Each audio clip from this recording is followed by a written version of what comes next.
আজকে আমি কিন্তু ভিন্ন রকমের একটি নাস্তার রেসিপি নিয়ে হাজির হয়েছি। অল্প সময়ের মধ্যে ঝটপট এই নাস্তার রেসিপি বাকি টিফিন রেসিপি আপনারা কিন্তু তৈরি করে নিতে পারেন। আমরা কিন্তু এইভাবে তৈরি করে বাচ্চাদের টিফিনেও দিয়ে দিতে পারি, বাকি সন্ধ্যাবেলায় সকালবেলাও এটি তৈরি করে নিয়ে খেতে পারি। এখানে নিব আমি 1 বাটি পরিমাণে আটা, আর দিয়ে দিব আমি গ্রেট করে রাখা গাজর কুচি, দিয়ে দেব স্বাদ মতো লবণ, আর দিয়েছি আমি বড় সাইজের একটা কাঁচামরিচ কুচি, দিয়ে দেব বেশ কিছুটা পরিমাণে ধনিয়া পাতা কুচি। এখন সমস্ত উপকরণ দিয়ে আমি চামচ দিয়ে কিন্তু বেশ ভালো করে মিশিয়ে নিব। আর দিয়ে দেব খুবই অল্প পরিমাণে একটু বাঁধাকপি কুচি। আমি সমস্ত সবজিগুলোকে কিন্তু এইভাবে আটার সঙ্গে একটু বেশ ভালো করে মিশিয়ে নিব। এখন দিয়ে দেব অল্প অল্প করে জল। জল কিন্তু আমরা একবারে দিব না, কারণ একবারে দিলে কিন্তু একবারে পাতলা হয়ে যাবে আর কিন্তু গোটা গোটা থেকে যাবে। সেই জন্যে আমরা এইভাবে আস্তে আস্তে মিশিয়ে জলটা বারবার দেব। আর বারবার দেওয়াতে কিন্তু আমাদের ডোটা খুব সুন্দর করে মেশানো হয়ে যাবে। যে বাচ্চারা সবজি খেতে চায় না বন্ধুরা, তারাও কিন্তু চেটেপুটে খাবে। আমার ছোট ছেলে কিন্তু কোনো সবজিও খেতে চায় না। সেই জন্যে আমি কিন্তু আমার ছোট ছেলেকে এইভাবে তৈরি করে দিলে ও কিন্তু বুঝতেই পারে না। আজকে কিন্তু আমি সকালবেলা এই নাস্তাটা তৈরি করেছি বন্ধুরা, তোমরা বিশ্বাস করো আমি এখন কিন্তু সন্ধ্যাবেলায় ভয়েস দিতেছি, ও কিন্তু এই শুধু টিফিন রেসিপিটাই খেয়ে রয়েছে। ওর কাছে এত মজার লাগে, আর এই রেসিপিটা হলে কিন্তু ও অন্য কোনো কিছুই খেতে চায় না, ও শুধু এগুলোই খেতে চায়।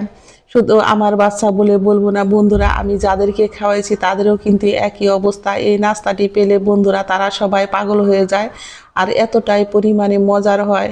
দেখতেই পারছেন আমি ডোটা কতটা পরিমাণে পাতলা রেখেছি, আর চামচটা কিন্তু একবারে দেখা যাচ্ছে ডোটা আমার রেডি হয়ে গেছে।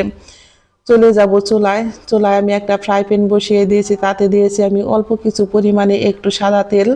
এখন 2 চামচ ডো দিয়ে কিন্তু আমি এইভাবে রুটির মতো তৈরি করে নিব।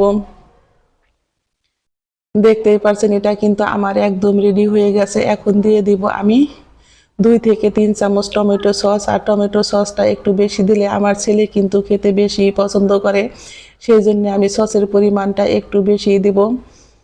আর দিয়ে দিব আমি 1 থেকে 2 চামচ পরিমাণে মেয়োনিজ। মেয়োনিজ সস কিন্তু বন্ধুরা আমি ঘরেই তৈরি করেছি।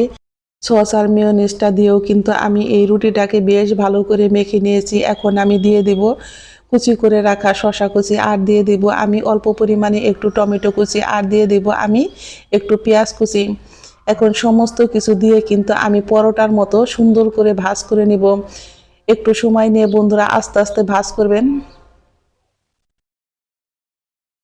দেখতেই পারছেন আমি কিন্তু পরোটার মতো খুব সুন্দর করে 4 কোণাসে ভাঁজ করে নিয়েছি। একটা আমার তৈরি হয়ে গেল, আমি দ্বিতীয়টা এইভাবেই বন্ধুরা তৈরি করে নেব। আর এই পর্যায়ে বন্ধুরা আমার এই নাস্তার রেসিপি একটু হলেও যদি ভালো লেগে থাকে অবশ্যই একটা লাইক করবেন, কমেন্ট করবেন, এবং যারা আমার নতুন বন্ধু আছেন তারা আমাকে একটা সাবস্ক্রাইব করতে ভুলবেন না। আমার নতুন এবং পুরাতন সকল বন্ধুদের জানাই আমি অসংখ্য ধন্যবাদ। আমি কিন্তু এইভাবে সমস্ত নাস্তাগুলোই বন্ধুরা রেডি করে নিব।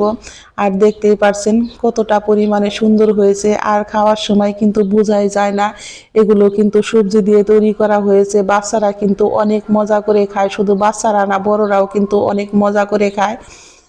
একবার হলো আপনারা বাড়িতে এইভাবে তৈরি করে খেয়ে দেখবেন, একদিন খেলে আপনারা বারবার তৈরি করে খেতে চাইবেন, এতটাই মজার হয়। বন্ধুরা এই রেসিপিটা আমরা সকালে বাকি রাত্রিতেও তৈরি করে নিতে পারি, আবার কিন্তু বাচ্চাদের টিফিনেও দিয়ে দিতে পারি।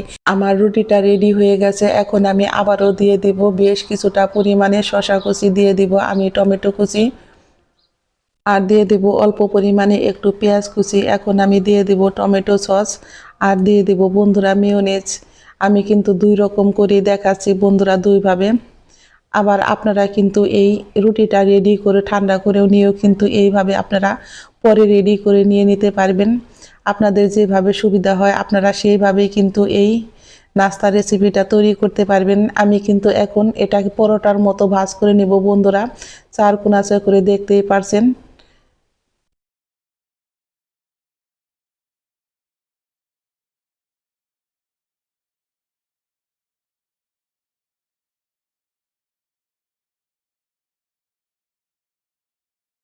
বন্ধুরা, ঝটপট তৈরি হয়ে গেল আমার এক বাটি আটা দিয়ে এই নাস্তা বাকি টিফিন রেসিপি।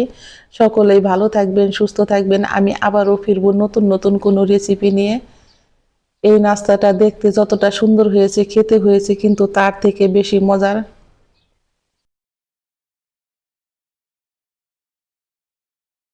আমি এখন কেটে দেখাচ্ছি বন্ধুরা একটা, তাতেই বুঝতে পারবেন যে এটা কতটা পরিমাণে লোভনীয় হয়েছে।